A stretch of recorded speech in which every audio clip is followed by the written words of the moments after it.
감사합니다. 우리 잠시 기도하겠습니다. 거룩하신 하나님, 하나님의 놀라우신 은혜와 사랑을 감사합니다. 늘 푸른 기도원 교회를 세워주시고 지금까지 담임 목사님을 통하여 크게 역사하시던 하나님, 앞으로도 많이 부흥되게 하시고 성도들 가정마다 하는 일이 다 형통케 하여 주시고 원장님 계획 세우는 모든 일위에 성령의 기름을 부으사 놀라운 역사가 날마다 일어나게 하여 주시옵소서. 매주 하는 성령 위에 축복해 주시고 세우시는 주의 종들마다 성령으로 충만하게 하시고 이 아버지 선포되는 말씀마다 기적과 이사가 베풀어지게 하여 주시옵소서. 오늘도 연약한 종을 세웠습니다. 오직 말씀만 전할 수 있도록 종의 마음과 생각까지도 사로잡아 주시옵소서.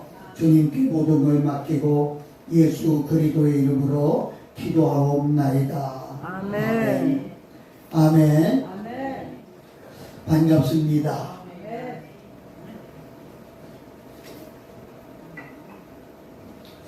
오늘은 특별한 날이죠. 설 명절이 며칠 안 남았습니다.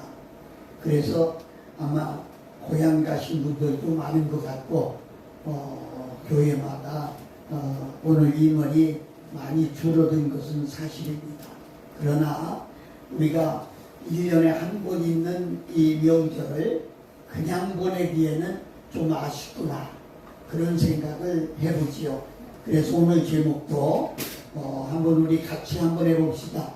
설 명절을 맞이하여. 예, 오늘 제목을 그렇게 잡아봤어요. 왜냐하면 명절을 우리가 어떤 마음으로 맞이해야 되겠느냐. 모든 사람들에게 주어진 명절인데 똑같이 맞이할 수 있겠느냐.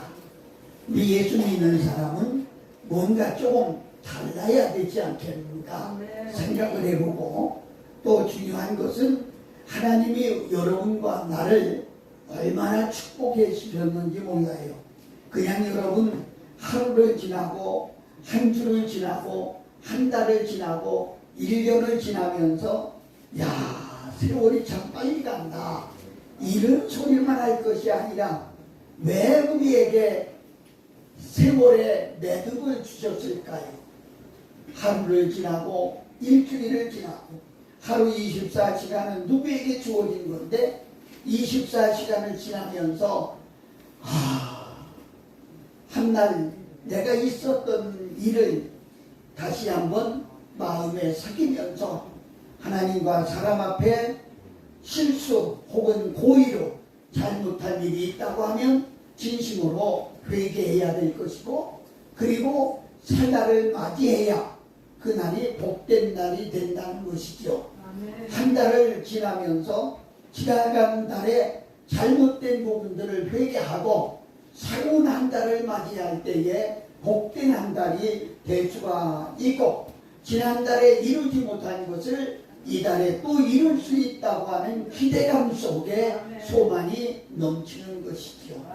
여러분 1년을 지나면서 무슨 생각을 합니까? 모두 다 그래요. 아유, 지긋지긋한 한 해 잘 지나갔어요. 새해는 뭐가 되겠지요? 이런 전화를 저는 여러 통 받았습니다. 그렇습니다.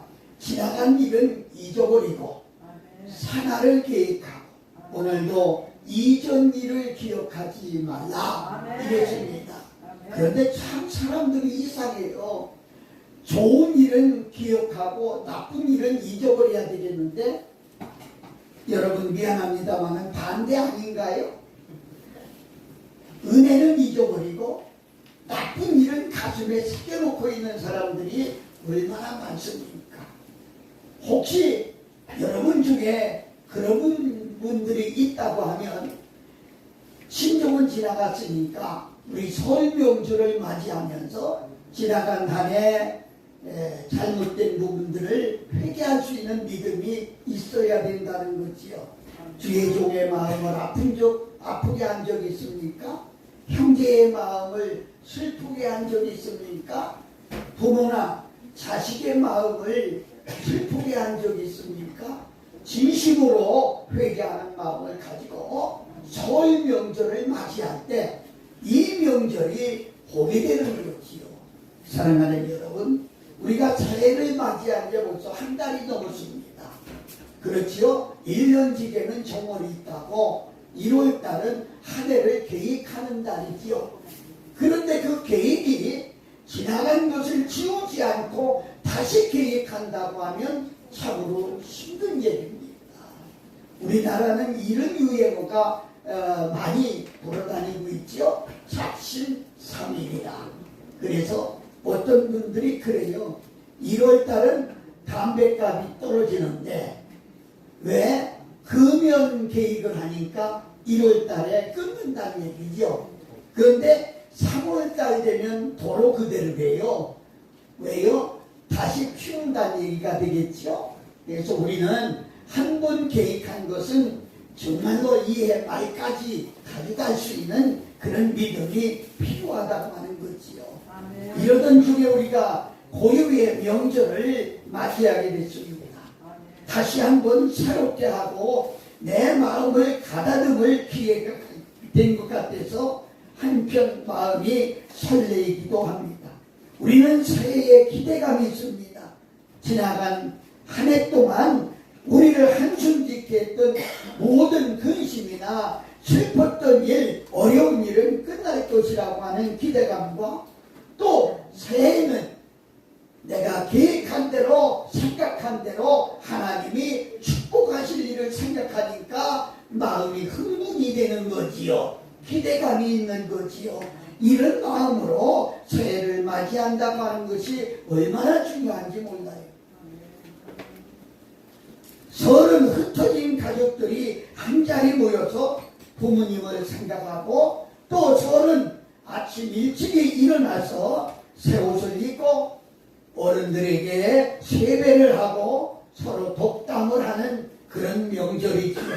세배를 하면 세뱃돈을 받는데 이게 세계적인 풍습이 아닙니다. 이 풍습은 한국, 중국, 일본, 베트남 이런 등의 나라에서 찾아볼 수가 있습니다. 우리나라는 원래 체면을 중시하는 나라이기 때문에 이조시대 그때까지 갈 것도 없지요. 여러분과 내가 어릴 때는 저 아랫집서부터 위치까지 무조건 집집마다 다 세배를 드리러 갔지요.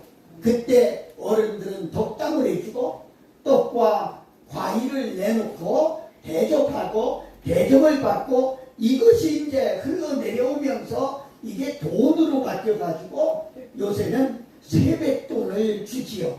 여러분은 준비했나요? 나는 준비했습니다. 이제 설날이 되면 아이들이 자녀들을 데리고 다 오는데 오면 우리는 세 아이가 있는데 한 아이만 와도 예배가 먼저기 때문에 예배를 먼저 드리고 그러지요. 그래서 우리는 예배 드리고 그들에게 1년 동안 하나님과의 약속된 말씀을 제가 액자에 담아서 아이들한테 다 선물을 하지요. 그래서 자기 방에 걸어놓고 한 해 동안은 이대로 살아라, 하나님이 복을 주신다, 이렇게 말하고 그들에게 세배를 받습니다. 그리고 세뱃돈을 줍니다. 그런데 고등학생까지는 세뱃돈을 주는데 대학생부터는 저희들이 나한테 세뱃돈을 주더라고요. 그래서 저도 세배를 받지만은 세뱃돈을 받아보고 있습니다. 사랑하는 여러분, 제가 드리는 말씀은 이게 한국의 명절의 풍습이고요. 우리 기독교인들이 예수 믿는다는 것 때문에 명절을 우습게 여긴다고 하면 이것은 안 되는 거예요. 전도의 길이 막히는 것이고 이것은 우리가 설 명절을 말씀과 기도로서 잘 지켜나간다고 하면 우리는 정말 하나님 앞에 영광이 되고 이 기회가 전도의 기회가 된다는 것이죠. 여러분, 가족이 사랑으로 결속되고 동독한 사랑을 다짐할 때가 바로 명절입니다. 또한 자녀들에게 뿌리의식 인식과 자존감을 이루어줄 수 있는 그런 기회가 되지요. 이것은 성경적으로 잘 정리해서 나가면 우리 민족에게 큰 영향력을 끼치는 그런 명절이 되는 것이죠. 사랑하는 여러분, 저는 제가 보내는 카톡의 인사로서 그런 글을 보냈습니다. 설 연휴는 하나님이 우리에게 전도하라고 하는 명령을 내렸습니다. 때를 얻든지 못 얻든지 어디서든지 하나님의 말씀을 전하라고 하는 것이죠. 친구를 만나고 이웃을 만나고 형제를 만나면 첫 번째로 우리가 해야 될 일은 뭐냐? 하나님의 살아계심을 증거하고 그 말씀을 전하는 것이 우리의 도리다. 이렇게 말씀을 드릴 수가 있겠습니다. 우리 예수 믿는 사람이 설 명절을 어떻게 지내야 될까요? 저는 3-4가지만 간단하게 요약을 해봤습니다. 첫째는 하나님께 감사하는 명절입니다. 우리 한번 같이 함께 해볼까요? 설 명절은 하나님께 감사하는 명절이다. 우리나라의 고유의 명절하면 여러분들이 잘 아는 대로 설 명절과 추석 명절이 있습니다. 그런데 이 명절이 되면 많은 사람들이 조상에게 제사 드리는 것을 우선으로 하고 있어요. 왜냐? 조상이 도와주셔서 자기가 5월까지 먹고 살고 또 식물도 모든 것도 조상이 도와주셔서 된 것으로 생각하고 있어요. 그런데 이것은 절대적인 착각입니다. 인간들이 곡식을 가꾸기만 하지 그 곡식을 자라나게 하는 분은 하나님뿐이 없다는 거지요. 또 열매를 맺게 하는 것도 하나님뿐이 없다는 것을 말씀할 수가 있죠. 그래서 우리는 하나님께 감사해야 된다는 거지요. 우로의 혜택, 햇빛의 혜택, 때를 따라 내리는 비, 이 모든 것이 사람이 할 수 있는 게 아니고 우리 조상들이 할 수 있는 게 아니고 이거 하나님이 하셨다는 거예요. 그래서 하나님 앞에 먼저 감사를 드려야 된다는 거예요. 역대하 29장 31절 말씀을 보면 이에 히스기야가 일러 가로되 너희가 이제 몸을 깨끗하게 하여 여호와께 드렸으니 마땅히 나와 제물과 감사 제물을 여호와의 전으로 가져오라. 회중이 드디어 제물과 감사 제물을 가져오되 무릇 마음에 원하는 자는 또 한 번 제물을 가져오니 이렇게 되어 있습니다. 그래서 우리가 부모님에게는 효도해야 돼요. 언제? 살아서 효도해야 됩니다. 저는 시골 목회를 오래 했습니다. 그때마다 제가 얘기합니다. 지금도 제가 어르신들을 섬기고 있어요. 우리는 주일날 오후 3시에 예배이기 때문에 오전 예배는 제가 이렇게 오라고 하는 데를 갑니다. 어르신들에게 물어봅니다. 여러분, 돌아가셔서 상다리가 부러지게 잔뜩 차려놓고 절하는 것이 좋겠습니까? 아니면 살아서 돼지고기 한 그릇이라도 사가지고 와서 인사드리는 게 좋겠습니까? 둘 중에 하나를 선택하라고 하면 여러분은 어느 것을 선택하겠습니까? 여러분은 어느 것을 선택할 수 있겠어요? 여러분 보세요. 아무리 가난해도 하나님을 모르는 사람들은 부모가 죽으면 지금은 그것도 완화돼서 그렇지만 옛날에는 한 달에 2번씩 초하루와 보름을 집에다가 상을 차려놓고 아무리 가난해도 조기 사고 김 사고 또 나물 볶아서 올려놓고 언제나 제사를 지냈어요. 아무리 가난해도요. 그런데 살아있을 때는 가난하다는 핑계대고 부모님에게 희만장 사다 드린 적이 없다는 거죠. 여러분 어떻게 효도입니까? 저는 물을 때마다 어르신들이 아이고 목사님 말씀 안 하셔도 돼요. 우리 살아서 받아야지요. 죽어서 누가 하는 그렇습니다. 저도 나이가 80인데 지금까지 살면서 어렸을 때는 제사도 많이 지냈어요. 그런데 한 번도 제상에 있는 것을 잡수시러 조상이 오는 것을 보지 못했어요. 그리고 아니 안 보인다 해도 왔다 가면 밥그릇에 밥이 한 수저라도 없어져야 되지 않습니까? 그런데 한 번도 없어지는 것을 못 봤어요. 성경적으로 보면 사람은 한 번 죽으면 지옥을 가든 천국을 가든 다시 올 수가 없다는 거예요. 이걸 여러분들이 인지하셔야 됩니다. 그래서 우리는 마땅히 하나님께 예배를 드려야 된다는 거죠. 부모에게는 살아서 효도하고 돌아가시면 추모하는 마음을 갖고 그리고 하나님께 감사를 드려야 됩니다. 어떤 분이 그래요. 묘를 잘 써야 명당 자리에 써야 자식이 잘 된답니다. 그래서 정치가들은 자기가 출세를 위해서 묘를 몇 번이나 옮기기도 하지 않습니까? 만일 그렇다고 하면 요즘은 화장 문화가 대수인데 화장하신 부모는 어떻게 된단 말이요? 그것도 이치에 맞지 않는 얘기 아닙니까? 사랑하는 여러분, 그렇습니다. 우리는 부모에게 살아서 효도하세요. 살아서 잘하세요. 응?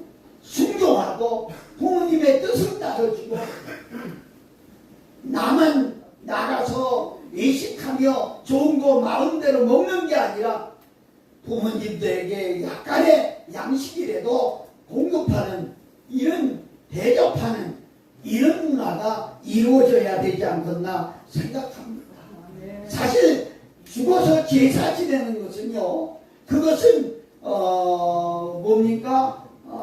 그것은 귀신에게 하는 거예요. 응? 그래서 부모에게 효도하고 죽어서 종교의 대상으로 삼는 것은 하나님 앞에 저주받을 일이라 나는 그렇게 설명하고 싶습니다. 저 여러분 미안하지만 성경 한 절 좀 찾아 읽어주면 고맙겠어요. 고린도전서 10장 20절입니다.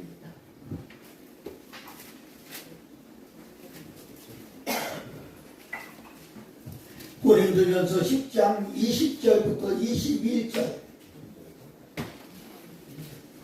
다 찾으신 분은 아멘 해주세요. 찾으셨나요? 우리 같이 한번 읽어요. 고린도전서 10장 20절부터 21절. 시작. 대적 이방인의 제사하는 것은 귀신에게 하는 것이요 하나님께 제사하는 것이 아니니 나는 너희가 귀신과 교제하는 자가 되기를 원치 아니하노라. 너희가 주의 잔과 귀신의 잔을 겸하여 마시지 못하고 주의 상과 귀신의 상에 겸하여 참여치 못하리라.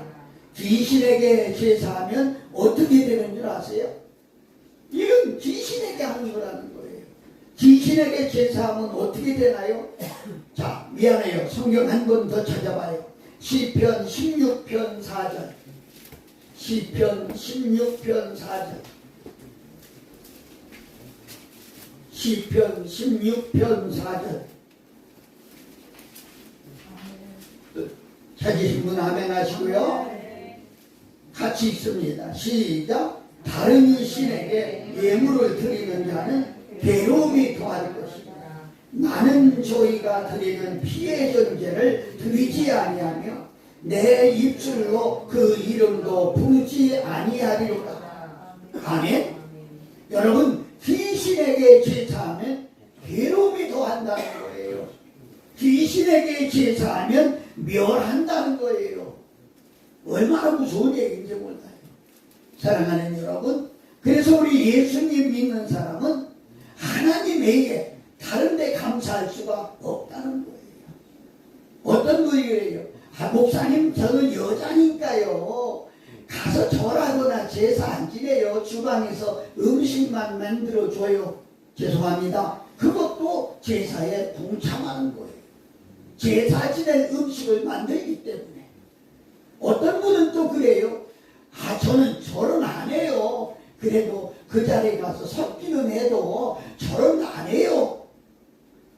여러분, 절은 안 해도 서 있다고 하면 그것도 동참하는 것이에요. 계명 중에 첫째 계명이 우상을 섬기지 마라, 만들지도 마라, 거리 절하지도 마라, 이렇게 있기 때문에 우리가 명절에 하나님 앞에 범죄하는 일이 없어야 되겠다는 거죠. 시편 121편 1절 보면 나의 도움이 어디서 올꼬 천지를 지으신 여호와에게서 온다.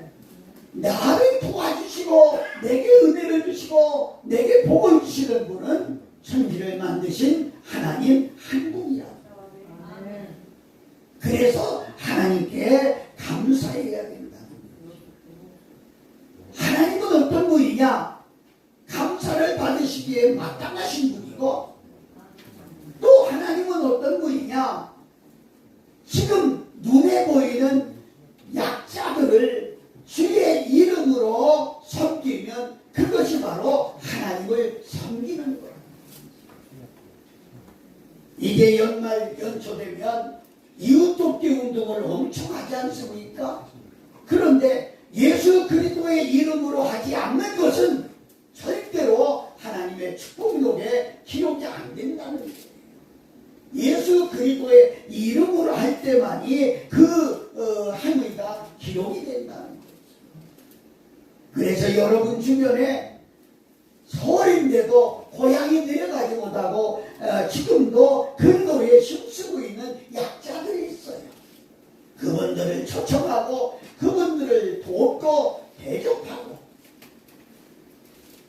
또 여러분들을 위해서 1년 내내 하나님이여 이들에게 복을 내려달라고 기도하시는 분들이 있어요. 그분들에게도 감사할 수 있는 마음을 가져야 된다는 거죠. 여러분, 사람은 그냥 하늘에서 뚝 떨어져서 자라서 성장해서 가는 게 아니에요. 날 낳아준 부모가 있고, 나의 성장을 도와준 사람들이 있고, 또 내 인격을 만들어 가기 위해서 교육으로 도와준 분이 있고, 지금도 내 생활을 위해서 하나님께 중보하고 기도하는 분들이 있어요. 이분들에게도 감사하는 마음을 가져야 된다는 거죠. 그래서 우리는 설 명절 되면 떡국을 끓여서 이웃들이 나눠 먹는 이것이 그거죠. 사랑하는 여러분, 우리는 이걸 잊어서는 안 됩니다.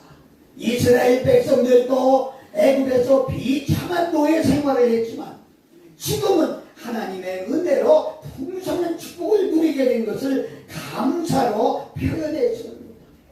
이스라엘의 모든 명절에는 반드시 이 부류의 사람들이 배려됐다는 거지요. 그리고 약자를 돕는 정신과 그 명령이 주어져 있는 것. 하나님의 최대 관심처는 어디냐? 참 우리가 생각해야 될 것은 가정이다, 이렇게 생각해요. 그래서 두 번째로, 첫째는 하나님께 감사하자. 두 번째는 우리 같이 한번 합니다. 가정을 먼저 생각하자. 설 명절에 가정을 먼저 생각하는 것입니다.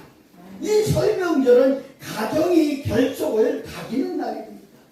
성경은 신명기 16장 14절에 너와 네 자녀와 노비와 객과 고아들과 함께 즐겁게 지키라, 이렇게 말하고 있습니다. 그래서 설 명절은 가족이 결속되고 또 이웃이 결속되는 그런 명절이다, 이렇게 볼 수가 있는 것이죠. 여러분, 하나님의 최대의 관심처는 가정입니다. 여러분, 가정에 충실해야 됩니다. 나와서 아무리 유명해도 가정이 어려우면 힘든 겁니다. 저는 그래서 명함에 기록이 되어 있어요. 명함에 우리 교회가 있고 다음 내 집이 있는데 집을 흔히 사택 혹은 뭐라고 합니까? 내 가정. 그런데 저는 그렇게 쓰지 않고 가정은 쉬는 곳이다. 그래서 위에는 교회, 밑에는 쉬는 곳하고 제 주소를 적어놨습니다.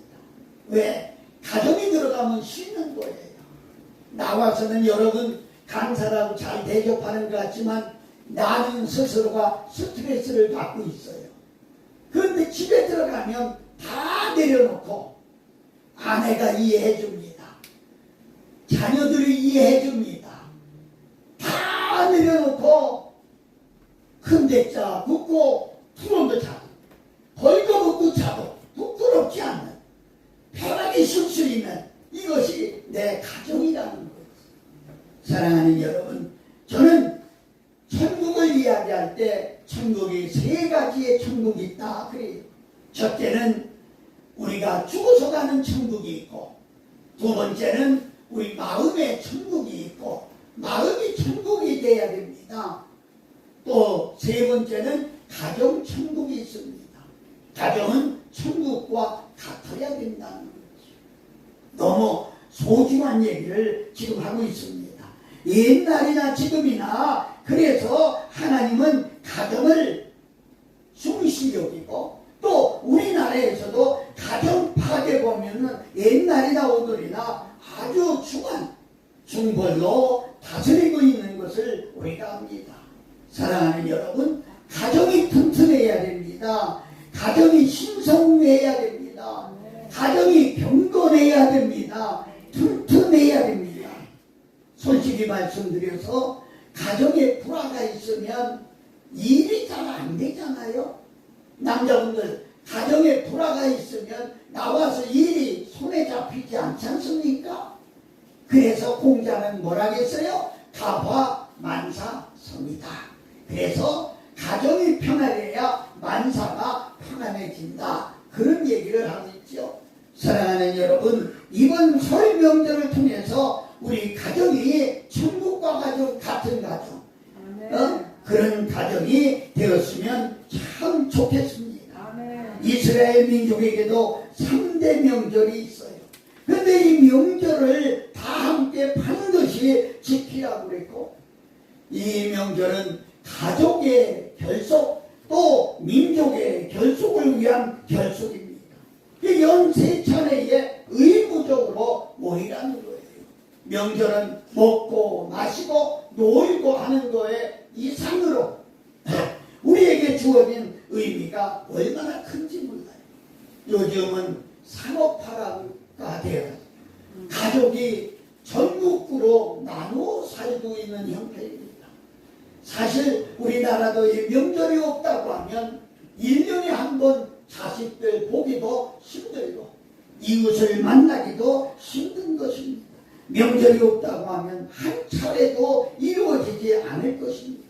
참으로 우리는 불행한 시대 속에 살고 있어요. 여러분, 가족 공동체가 너무 느슨해진 시대라 이렇게 말씀드리면서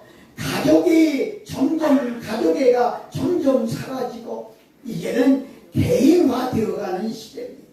성경은 이 명절을 강조합니다. 그것은 뭐냐? 가족의 결속을 다지다는 겁니다.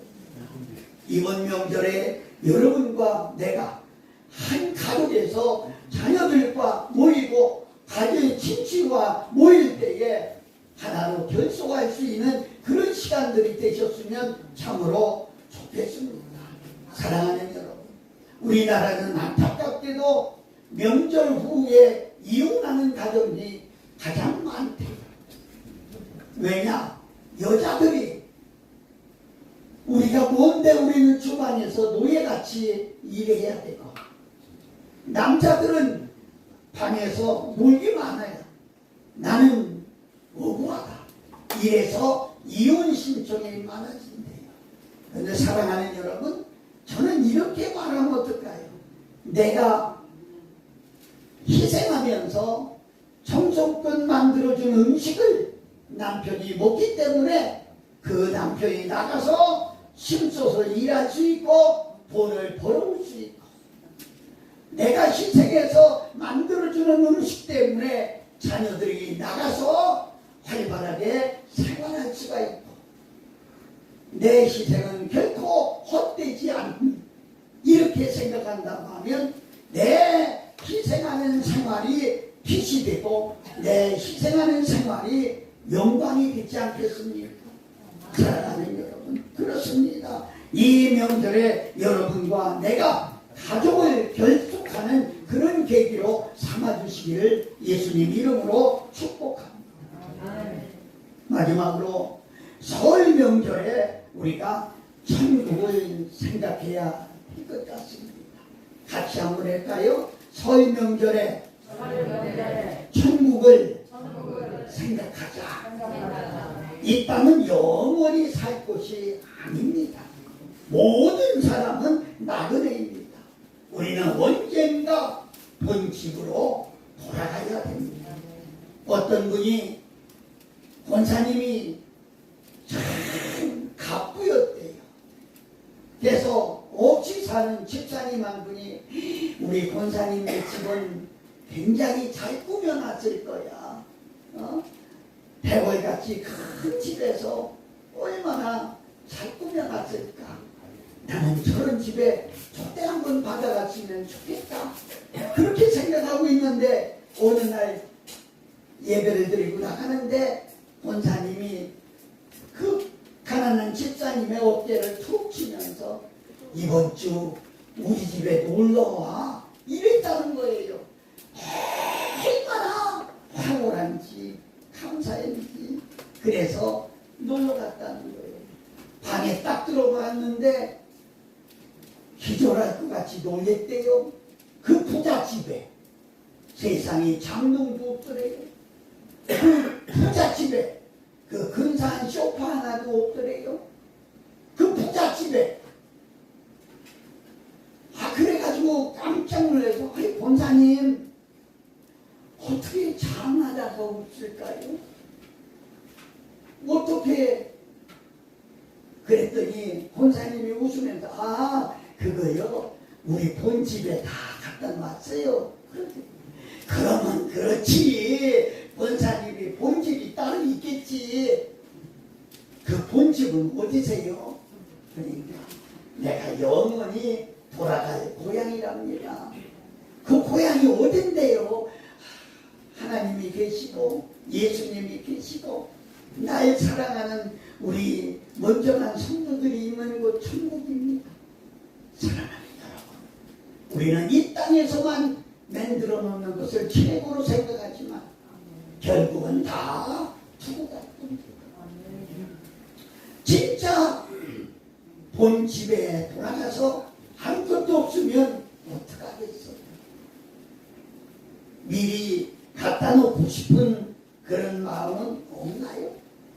이스라엘 백성들도 7일간 초막절 행사를 하면서 초막에서 지나면서 애굽에서 나그네 되었던 일을 기억한다고 합니다.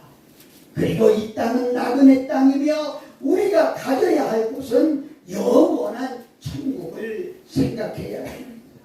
초막 같은 일시적인 집에 불과합니다. 아무리 대궐 같은 집이라도 초막 같은 일시적인 집과 마찬가지입니다.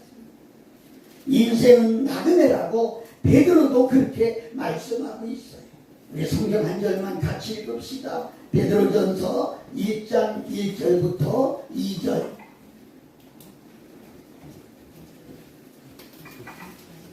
베드로전서 1장 1절부터 2절.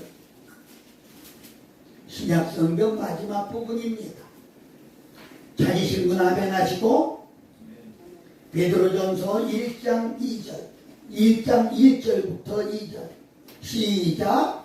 예수 그리스도의 사도 베드로는 본도, 갈라디아, 갑바도기아, 아시아와 비누비니아에 흩어져 있는 나그네 곧 하나님의 미리 아심을 따라 성경에 거룩하게 하심으로 순종함과 예수 그리스도의 핏부림을 얻기 위하여 택하심을 입은 자들에게 편지하노니 은혜와 평강이 너희에게 더욱 많을지어다. 아멘. 흩어진 나그네. 우리는 흩어져 사는 나그네입니다.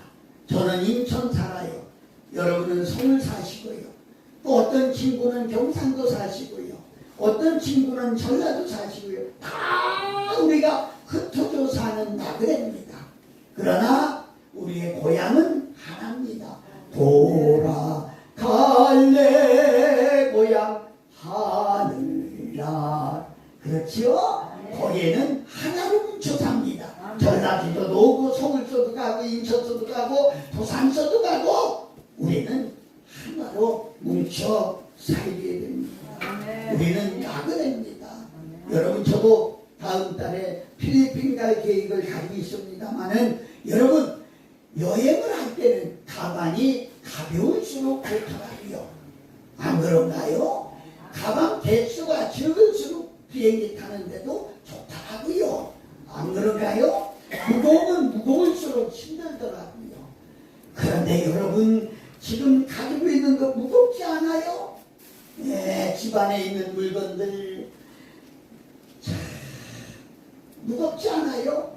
내려놨으면 좋겠어요. 내려놨으면 좋겠어요.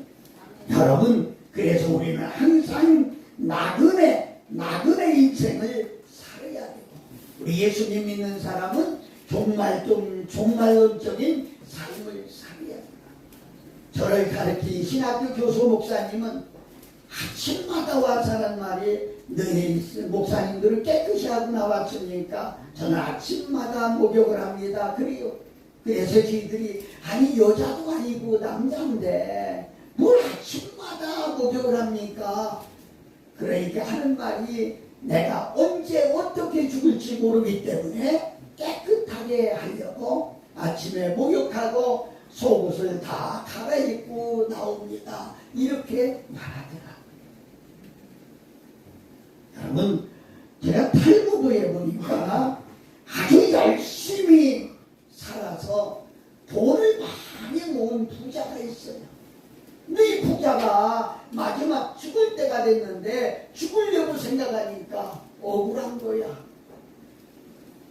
돈 벌어서 논도 사놓고 밭도 사놓고 은행에 통장에도 넣어놓고 산도 사놓고 이걸 그냥 다 두고 하기에는 너무너무 아까운 거야. 그래서 한날 자녀들을 모아놓고 얘들아 사실 내가 못 먹고 모은 돈이 얼마냐. 너희들은 대학까지 공부 다 가르쳤지 않느냐. 그러면 너희들 나름대로 잘 살지 않느냐. 나는 내 자산을 놓고 가기가 아깝다. 그러니까 그걸 내가 죽거든 그걸 다 팔아서 은행에 있는 돈도 다 찾아가지고 와서 그 돈을 관 위에다 놓고 묻어달라. 이렇게 이야기했어요. 그리고 얼마 있다가 아버지가 돌아가셨어요.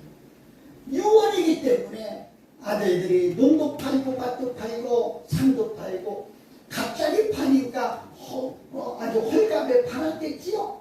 다 은행에 있는 통장 다 돈 찾아다가 돈 다발채 관에다 넣고 묻어주려고 관에다 넣고 흙을 넣으라고 하는 순간에 아버지의 친구 하나가 수리가 뿌리에 뛰어와요. 여보게 잠깐만 내 말 들어. 자네 아버지가 살아서 그랬어. 자네들이 미련해서 진짜 이 무거운 돈을 다 집어넣고 묻을 것 같아서 나보고 수표 한 장 끊어주고 그 돈 가져가라고 그랬어. 그래서 감자수표 한 장 끊어서 관 위에 올려놓고 현금은 그 사람이 가져갔다. 여러분 어떻게 들리시나요? 사랑하는 여러분 그렇습니다. 나그네 인생은 이 땅은 다 사라질 것이고 저 하늘에 큰 보물을 쌓아야 됩니다. 그래서 예수님께서도 우리에게 교육하시면서 말씀하시기를 그랬어야 한 번 더 찾아보고 마지막 마지막으로 넘어가려고 합니다. 마태복음 6장 19절. 마태복음 6장 19절. 마태복음 6장 19절. 찾으신 분 아멘하고 6장 19절부터 20절. 시작. 너희를 위하여 보물을 땅에 쌓아두지 말라. 거기는 종과 등록이 해하며 도적이 구멍을 뚫고 도적질 않느니라. 오직 너희를 위하여 보물을 하늘에 쌓아두라. 거기는 종이나 등록이 해하지 못하며 도적이 구멍을 뚫지도 못하고 도적질도 못하느니라. 아멘. 그래서 우리 미리 갖다 쌓아놓는 거예요. 그리고 가볍게 가는 거예요. 가볍게 가는 거예요. 우리 나그네들은 이 세상을 살 때 그러면서 조심스럽게 사는 거예요. 고양이가 쥐를 사냥하듯이 아주 조심스럽게 마음가짐을 가지고 인간관리를 잘하면서 살아가야 된다. 이렇게 말씀드릴 수가 있겠어요. 베드로 사도는 베드로전서 2장 11절에 사랑하는 자들아 나그네와 항인 같은 너희를 권하노니 영물을 거스려 싸우는 육체의 정욕을 제어하라 이랬습니다. 그래서 육체의 정욕대로 살지 아니하고 참고 절제하면서 우리는 정말로 나그네라고 하는 생각을 잊어버려서는 안 되겠다는 것입니다. 여러분 이번 설 명절에 정말로 하나님께 감사드리고 그리고 형제와 이웃과 가족이 결속하는 그런 명절이 되시고 그리고 마지막 우리가 설 명절에 나의 고향 천국을 생각하면서 정말 이번 명절이야말로 뜻이 있는 명절, 정말 보람 있는 명절을 보내므로 하나님께는 영광이 되고 우리 모두에게는 축복이 되는 그런 명절이 되시기를 예수 그리스도의 이름으로 축복합니다. 기도하겠습니다. 걸어가신 우리 아버지 하나님 은혜와 사랑을 감사드립니다. 저희들에게 이렇게 귀한 명절을 허락하여 주심을 감사드립니다. 이 명절을 통해서 하나님께 영광이 되게 하시고 우리들은 기쁨이 되고 만나는 사람마다 기쁨을 전할 수 있도록 하나님 축복하여 주시옵소서. 늘 푸른 기도원 교회가 부흥되게 하시고 오늘 말씀을 듣고 우리가 마음의 결단을 하고 정말로 이번 명절을 보람있게 잘 지낼 수 있는 우리 모두가 되게 하여 주시옵소서. 하나님 감사드리고 우리 구주 예수 그리스도의 이름으로 축복하고 기도하옵나이다.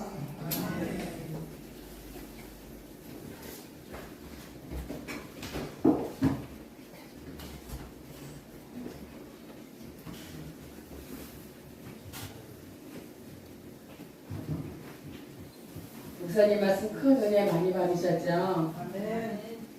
우리가 찬양 부르시면서 정성껏 준비하신 예물 준비하시겠습니다.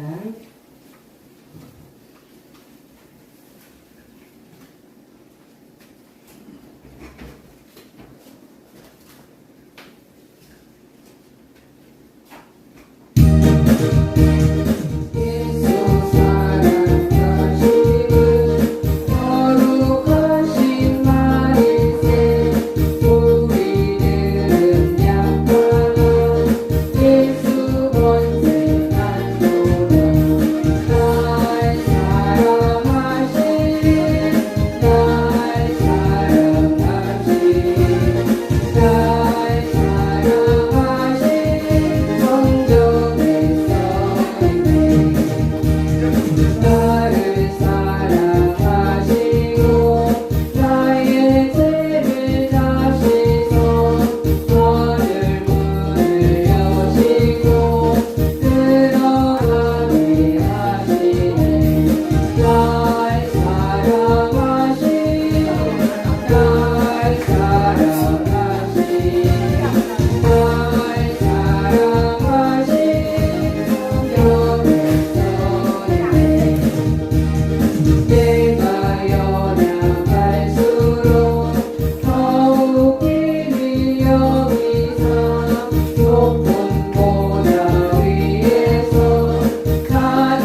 드려지는 금요에 기도하고 축도하겠습니다.